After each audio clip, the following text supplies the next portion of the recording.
What's going on, you lot? What are you all saying? I've had like the most craziest last few weeks. I've taken on so much client work, it's a joke. Definitely taken on too much, but you know, can always try and get it done, if you know what I mean. So I've just been out shooting for the New York Fashion Week in New York, obviously. That was a little bit mental, quite stressful, but still a very good shoot. And now I've just taken on a 12-week shoot up in Birmingham, in like in the West Midlands. Yeah, that's it. There's like Midlands, West Midlands, North East, South West, I don't know, for 12 whole weeks, mate. Now that is a complete nightmare for me because I've got to back all of my other regular client work on the Saturdays and my Sundays. Then I've got to edit that work on the weekday evenings that I'm on this 12-week shoot for. Now I've got absolutely no time to do my YouTube videos, so yeah, sorry if the content's a little bit dead lately, people, but anyway, it is what it is. So I've noticed it's been about 7 months. Hello? How you doing? Yeah, how you doing? I'm good, mate, you? Yeah, can you talk for a sec? Yeah, I can talk for a sec. Yeah. What, is that home or? No, I'm in the office. I'm just recording a YouTube video. Oh, shit. Am I on the YouTube? You can be if you want, mate. Can I be famous? Nah, not allowed. So yeah, I've noticed it's been 7 whole months since the last time I've done a Q&A. So instead of me just going on about bits and bobs, why don't I just get straight into it, mate, and we crack on. Brian De Casa. What is the track on your video, The Power of Location? The track on that video is Caleb Etheridge, Heart Be Still, on what is directly in front of them.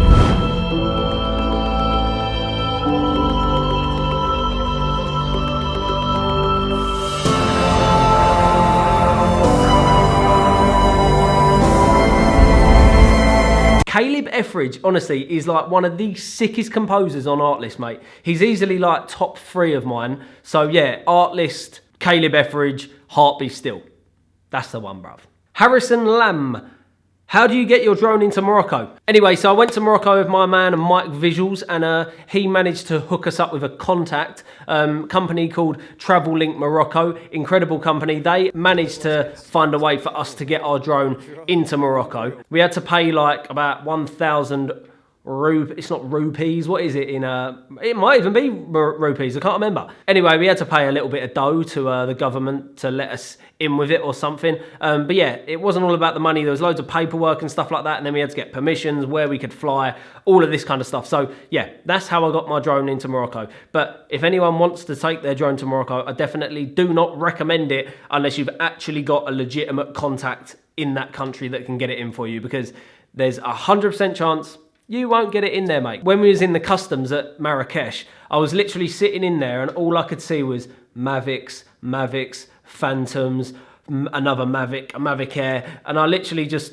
felt so sad for all of these Mavics and these, some of them were like brand spanking new, yeah? And they're just sitting in the little customs bit. And I'm just like so depressed, thinking, these drones deserve to be in the sky, mate. They deserve to be doing absolute bits, creating magical sequences. And they're just sitting there, and there's like kids in the world that would love a drone, love a Mavic, love a Phantom. Pisses me off. Anyway, enough about that. Morocco's cool. Every sound added into your shots boosts the scene enormously for me as the viewer. Are the sounds recorded on site or are they done in post? Now, pretty much every single piece of sound design that I do is done in post. I will record with my Zoom H1 recorder, and I will record loads of different little bits of sounds that I want to stick into my scene. So I'll shoot and edit all of my whole sequence beforehand, and then I'll do my sound design right at the end. I'll look through my sequence, I'll write down a big list of little sounds that I want to make, and I'll watch the video back and I'll recreate that sound, record it, stick it in, and then it's there. Sometimes I also get some sounds off of a website called freesound.org. They do a load of really, really good sound effects. So yeah, that's how I do my sound design. Your mind's eye is insane. Cheers, bruv. How could you even see those kind of movements with cooking? He's talking about the B-roll cooking scene that I've done with Brian and Atola Visuals. So yeah, when I'm like shooting a B-roll scene, I like to see movement. I like to see how things can be exaggerated to cause basically chaos in the frame. And with that scene, I just wanted to follow things that were moving. So when things were falling from, like when the oil was dripping, I wanted to like follow that drip. So when he's dropping the seeds, I wanted to follow them down. When his hand went onto something, I wanted to follow his hand with a camera. I don't know, I'm just really into like following movement when it comes to scenes like that. So yeah, That's what I've done. And thanks for the compliment as well. Which Dell laptop are you using? I'm using the Dell XPS 15. It's sick. How much will you be able to slow down 120 frames? Like 50%? Nah, bruv. It is actually 20%. You can slow down 120 by 5 times, which will give you 20% of your original 100% speed. But the best thing to do is actually go into sequence. No, hold on. The best thing to do is right click on your clip and then go on to modify, then interpret footage and change your frame rate from 120 or whatever it is and change it to 24 frames. That will automatically give you your 120p footage on a 24p timeline. So, mate, man, this is making my go crazy, mate. So yeah, basically modify the footage, don't slow down the footage, modify it to be 24 frames a second to fit your timeline. Once it goes on the timeline, that will automatically be slowed down to the correct speed. And then that is how basically the footage will look the best. The Vegas shot where you were close to the road got me. Was it a crane or was it handheld?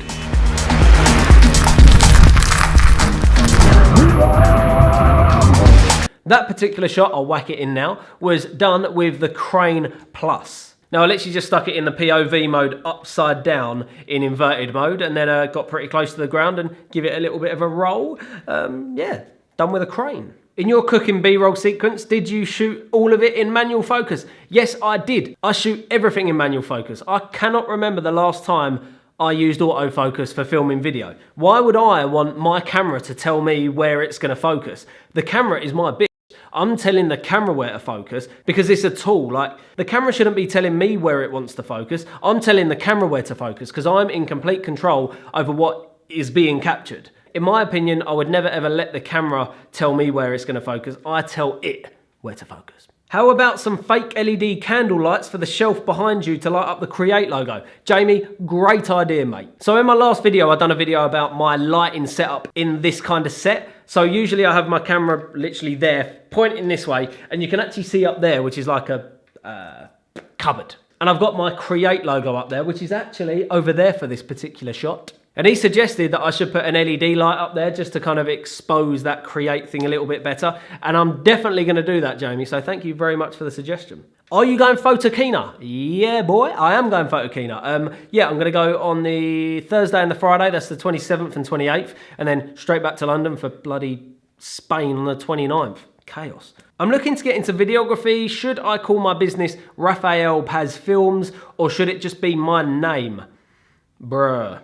I've got quite like a mixed idea on this. Imagine, for example, you call your business Raphael Paz Films and then 5 years down the line, you want to start doing photography. Raphael Paz Films all of a sudden doesn't sound great for photography. So sometimes I think it's a good idea to keep your name and kind of build on that personal brand of your name. So for example, I've now changed my channel to James Matthews instead of James Matthews Media because James Matthews Media is the name of my business that I run for video production for different clients. But say for example, 10 years down the line, want to get into podcasts or something completely outside of filmmaking, which I won't, then I can actually work on my personal brand, which is just my name, instead of me going into podcasts as James Matthews Films or James Matthews Media. Doesn't quite sound as good. So yeah, I'm personally trying to work on my personal brand instead of working on like a media or film business name.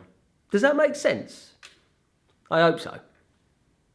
Ooh. What kind of lights are you using for your studio setup? If you go back one video, mate, you'll be able to see the whole behind the scenes of this set, even though this one doesn't look that good. The other one's pretty better. Pretty better. The other one is pretty good compared to this one. It's much better. That's basically what I'm trying to say. Last question. Are you going to be doing any more travel vlogs this year? Bosh. No. Unfortunately, I'm not. So I've just taken on this 12-week project, which is an absolute monstrosity of a gig. And that really isn't going to allow me any more time whatsoever to get any trips in, especially for YouTube, because I've just got so much client work to do this year. But I have decided that I'm pretty much going to take the whole of January out to go somewhere really, really interesting and just make YouTube content. I want to go back to my roots, like when I used to do the Vietnam, the India, the Morocco vlogs, and I'm just going to make like a big 5 vlog series and then do like one big travel film at the end. I'm thinking about going to Sri Lanka, but I don't know yet. I don't know. Like, I'm just going to wait, see what happens, and then maybe book something last minute. Because when you book a trip, it always feels better if you book it last minute, because it's a bit like spontaneous, and you're like, oh, what's going on here? I'm going to go somewhere cool. Yeah, anyway, people, I hope you enjoyed this video. Bang a few more comments in the older comment section of this video, and in about 6 months' time, I'll come back to this one, reminiscence on the great times and how good looking I was and how ugly I'm going to be in 6 months. And I will check out them questions and I will answer them in the next Q&A. So yeah, people, I hope you enjoyed it, and peace.